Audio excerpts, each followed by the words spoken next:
नमस्कार. जिल्ह्याचा number 1 news channel SBN न्यूजमध्ये आपलं स्वागत. मी निलेश निकम.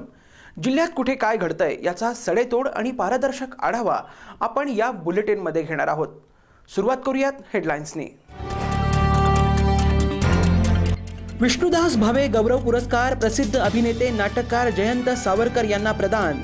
मला विकृत आणि विद्रुत स्वरूपात कलेला लोकांना दाखवायचं नाही, त्यामुळे मी हे शेवटचे मोजकेच प्रयोग करणार, सावरकर यांचं उद्गार.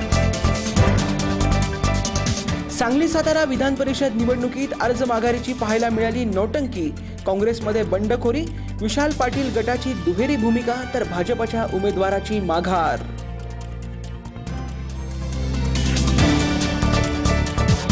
सांगली सातारा विधान परिषद निवडणुकीच्या माध्यमातून विशाल पाटलांच्या दादा गटानं कदम गटावर राजकीय सूड उगवला.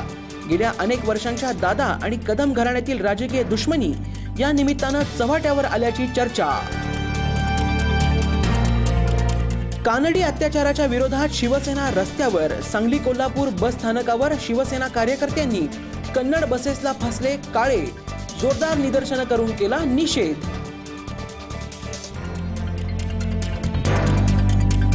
आणि सांगली जिल्ह्यातील कारखानदारांनी चुका न करता FRPचं सूत्र पाळावं तरच हंगाम सुरळीत. कर्नाटकातील कारखानदारांनी जादा दर दिला तर तिकडे ऊस घाला. शेतकरी संघटनेचे नेते रघुनाथ पाटील यांचा कारखानदारांना इशारा.